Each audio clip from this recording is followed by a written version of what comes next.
राम राम जी, आत्म मंथन में आपका स्वागत है। अब हम मूलांक 5 वाले के बारे में बात कर लेते हैं। मूलांक 5 वालों के लिए जो भी मैं प्रेडिक्शन बताने वाली हूँ, आप लोगों को जो मैं समझाती हूँ, कार्ड्स अच्छा बताते हैं, कभी नेगेटिव बताते हैं, जिस तरह का भी आपको बताते हैं वो इवेंट होता ही है।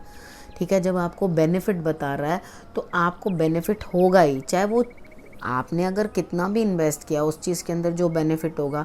आपने ज़्यादा का काम किया तो ज़्यादा वाला, कम होगा तो कम वाला, मतलब जिस तरह से भी आपकी इन्वेस्टमेंट है उस हिसाब से आपको अपने लक के अकॉर्डिंग अगर बेनिफिट दिखा रहा है तो बेनिफिट होगा ही, और अगर वो कुछ नुकसान दिखा रहा है वो नुकसान होगा। लेकिन हम क्या करेंगे, आपको समझाऊंगी, आपको बताऊंगी किस तरह से आपने जो है टैकल करना है इस चीज़ को। मतलब आपको जहाँ समझाने की ज़रूरत है समझा दिया, जिधर आपको हिम्मत बंधाने की बात है, मोटिवेट करने की बात है, वो मैंने आपको बता दिया। और उपाय जो है मैं वो आपको साथ साथ बताती हूँ। जिस दिन ज़रूरत नहीं होती उपाय बताने की उस दिन मैं नहीं बताती हूँ, और बाकी जिस दिन की भी ज़रूरत होती है उस दिन मैं आपको उपाय जो हैं सारे के सारे बता देती हूँ। ठीक है, तो हम बात कर लेते हैं संडे से। संडे वाले दिन आपके लिए कुछ ना कुछ ऐसी चीज़ है जो आपको समझौता करना पड़ेगा। यानी कि आपको इस तरह से लगेगा, भैया कैसी सिचुएशन हो गई है, मैं इस सिचुएशन में बुरी तरह से फंस चुकी हूँ या फंस चुका हूँ। ठीक है, तो आपको इस तरह से महसूस होगा। अब करना क्या है, आपने खुद ही अपने आप को इस चीज़ में फंसा लिया। कोई ना कोई शनि का कार्य ऐसा कर लिया, वो शायद उस चीज़ की आपको ज़रूरत नहीं थी। ठीक है, तो आपने उस चीज़ में खुद को खुद फंसाया। अब आप करना क्या है, आपने हनुमान जी की आराधना करनी है, बजरंग बाण का पाठ करना है। लेकिन जब भी आप हनुमान जी की आराधना करें तो थोड़ी देर आंखें बंद करके बैठें, और जब आंख खोलें तो हनुमान जी के दर्शन करें। ठीक है, उसके बाद आपने दूसरा क्या करना है, आपने पहले राम रक्षा स्तोत्र पढ़ना है, उसके बाद हनुमान जी की आराधना करनी है आपने। ठीक है, पहले राम जी को राम राम कहना जी। ठीक है, उसके बाद मंडे की बात कर लेते हैं। मंडे वाले दिन के लिए आपके लिए मुझे ऐसा लगता है कि आप अपने जीवन साथी के साथ अच्छा समय व्यतीत करते हुए दिखाई देते हो। शेयरिंग बॉन्डिंग दोनों बन रही है। कोई बिजनेस पार्टनर है तो भी उसके साथ आपको संबंध जो है बेहतर आते हुए दिखाई देते हैं और आपको रिजल्ट्स अच्छे दिखाई देते हैं। आपने करना क्या है, आपने तालमेल बना के रखना है।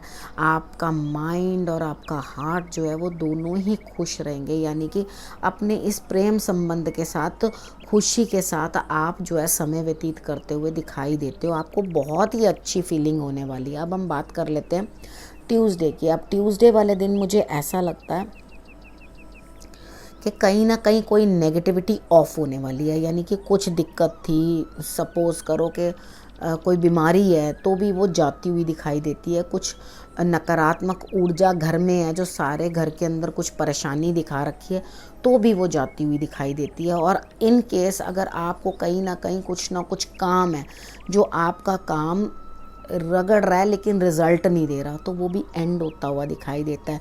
एक एंडिंग जो होती है वो न्यू बिगिनिंग होती है। यानी कि रात के बाद सुबह ज़रूर होती है। ये हमेशा समझ के चलो। लाइफ के अंदर थोड़ा समय ज़रूर लग सकता है, क्योंकि यहाँ कार्ड आपको कहता है सब्र करो। कोई भी चीज़ है, कोई भी कार्य है जिसको आप करना चाह रहे हो, थोड़ा सा सब्र करो। वो सब्र जो है आपको वो चीज़ को परिपक्व बनाएगा, आपको मैच्योर करेगा, और उसके बाद जो है आपको रिजल्ट्स बेटर देगा। ठीक है, तो आपने करना क्या है, आपने शंकर भगवान की आराधना करनी है। और वो आपने ये नहीं सोचना मैं आज ना करूं, कल ना करूं, परसों ना करूं। तो आपने पूरा महीना ही करते रहनी है। एक दिन ट्यूसडे वाले दिन करके मत छोड़ देना। शंकर भगवान का जाप कर लो, उनकी आराधना कर लो, और उसके बाद उनके मंदिर ज़रूर चल के जाओ। ठीक है, अगर नहीं जा सकते तो आप बड़ के पेड़ के अंदर, बरगद होता है ना, बूढ़ा बरगद जिसके नीचे लंबे लंबे वो धागे लटके होते हैं, उस तरह से जड़ें लटकी होती हैं, वहाँ जाकर वहाँ जल डालकर आ जाओ। ठीक है, मीठा डालना, मगर थोड़ा सा बीच में, मगर बिल्कुल माइन्यूट सा। ठीक है, उसके बाद हम बात कर लेते हैं वेडनेसडे की। वेडनेसडे वाले दिन मुझे ऐसा लगता है कोई ना कोई लेडी है जो आपकी हेल्प करती हुई दिखाई देती है। आपको किसी न किसी लेडी से कुछ ना कुछ फाइनेंशियल हेल्प ज़रूर मिलेगी। और उसके बाद आपने करना क्या, आपने अपनी अंतरात्मा की आवाज़ सुननी है। ठीक है, राइट, आपने ये चीज़ करनी है कि आपको किस तरह से क्या रिजल्ट्स जो है वो बेटर दिखाई देंगे। उसके बाद हम बात कर लेते हैं थर्सडे की। थर्सडे वाले दिन दिन मुझे ऐसे लगता है कि आपको किसी न किसी से जो हेल्प मिली है पास्ट से, कोई ना कोई, यानी कि पुराना आपका कोई जानकार है, ठीक है, आपका पुराना जानकार है जो आपको जो है आगे बढ़ने में मदद करेगा, आपको रिजल्ट्स आगे दिखाएगा। जब आपको ये रिजल्ट्स दिखाएगा तो आप क्या है, प्रसन्न रहोगे, खुश रहोगे उस चीज़ के साथ कि आप जो भी कर रहे हो बेटर कर रहे हो। लेकिन you have to save your money. आपको अपना पैसा जो है व्यर्थ का इधर उधर खेल कूद में या एन्जॉयमेंट में वेस्ट नहीं करना, क्योंकि अभी जो है आपके लिए सिचुएशन शायद आगे उतनी कंफर्टेबल ना हो।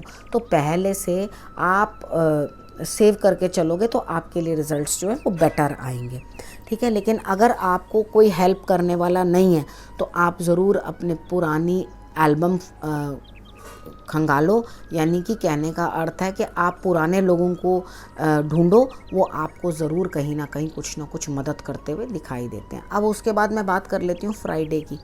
फ्राइडे वाले दिन मुझे ऐसा लगता है कि आप या तो किसी पे डोमिनेट कर सकते हो या कोई आपको डोमिनेट करेगा। यानी कि कितनी बार होता है कि हम लोग लड़ते हैं, झगड़ते हैं या कोई बात भी करते हैं तो हम लोग एक सभ्य लोगों की तरह बातचीत करते हैं, यानी कि लड़ाई भी ऐसे करते हैं। लेकिन कुछ लोग इतने जंगलियों की तरह लड़ने लग जाते हैं या लड़ाई झगड़े पे उतर आते हैं, तो वो चीज़ आपको नहीं करनी है। अगर आपके साथ भी कोई कर रहा है इस तरह का बिहेवियर, कई बार होता है हमारे घर में कोई इस तरह का भी शख्स होता है जो हमारे साथ इतना रूड बिहेव करता है, तो उसकी रूडनेस को कंप्लीटली नो कर दो। जब तक आप खुद उस चीज़ के लिए ना नहीं करोगे, सामने वाला कभी नहीं रुकेगा, वो दिन ब दिन बढ़ता ही चला जाएगा, ठीक है। आपने करना क्या है, आप इस तरह के लोगों को अपनी लेवल तक आने ही मत दो, यानी कि थोड़ा अवॉइड करो। और उसके बाद आपने करना क्या है, आपने एक तो पौधों को पानी देना है और उसके बाद आपने कुछ ना कुछ जो है जानवरों को खाने के लिए देना है। आप डॉग की सेवा भी कर सकते हो। आपने शंकर भगवान को जल चढ़ाना है। शंकर भगवान को जल चढ़ाने के बाद आपको कुछ ना कुछ जो है भगवान की ताकत महसूस होगी और उसके बाद आप जीवन के सुखों को अनुभव कर सकोगे, ठीक है। फ्राइडे वाले दिन मुझे लगता है डोमिनेशन नहीं सहनी है, डोमिनेट करना नहीं है और अपने अंतर आत्मा की खुशी को ही संपूर्ण समझना है, ठीक है, वहाँ खुश होना आपने। उसके बाद हम बात कर लेते हैं सैटरडे की। सैटरडे वाले दिन मुझे आपके लिए कोई भी चीज़ अच्छी नहीं लग रही, यानी कि कार्ड कुछ बहुत अच्छा प्रेजेंट नहीं कर रहा। तो आपके लिए ध्यान रखने की बात है कि आप जो है अपने लिए ध्यान रखो और कुछ भी ऐसा काम ना करो जिसके कारण आप कहीं फंस जाओ, स्टक हो जाओ, ठीक है। आपने करना क्या है, आप केले जो हैं वो आप धर्म स्थान के अंदर ज़रूर दे दें और वो दोगे तो आपके रिज़ल्ट्स जो हैं वो बेटर रहेंगे। और उसके बाद आपने किसी ना किसी बात का कंपैरिजन भी करना है। नहीं, इसने तो ऐसे किया था, इसने तो वैसे किया था। तो किसी पे भी ट्रस्ट करने से पहले 100 बारी सोचना, ठीक है। हनुमान जी की आराधना करो और अगर आप हनुमान जी की आराधना कर लेते हो आपके लिए रिजल्ट्स जो हैं वो बेटर आएंगे, ठीक है। बाकी कंपैरिजन तो बन ही रहे हैं। हालांकि कोई लाइफ में ऐसा सच में आने वाला है जो आपको ऐसा लगेगा अरे भैया ये तो ऐसे कर रहा है, दूसरे बंदे ने तो हमारे साथ ऐसे नहीं किया, तो आप ना उस चीज़ को कंपेयर करते हुए दिखाई दोगे। तो कंपैरिजन के अंदर कोई गलत कदम मत उठा जाना। कई बार ऐसा होता है everything that glitters is not gold. कितनी बार होता है कि हमारे को जो सामान मिल रहा होता है वो अच्छा होता है, लेकिन हम लोग क्या करते हैं उसकी पैकिंग पे चले जाते हैं। तो कभी कभी चीज़ की गुणवत्ता भी देखनी पड़ती है, उसको अच्छी तरह से जांच पड़ताल करके उसके बाद कहीं कोई कदम उठाना, कोई डिसीजन लेना। इस तरह से मत डिसीजन ले लेना जिसके कारण आप बाद में परेशानी में पड़ जाओ, ठीक है। अब इस विषय को मैं यहीं समाप्त करती हूँ। अगले हफ्ते फिर से आपके पास आऊँगी नई प्रेडिक्शन लेके। तब तक के लिए नमस्कार।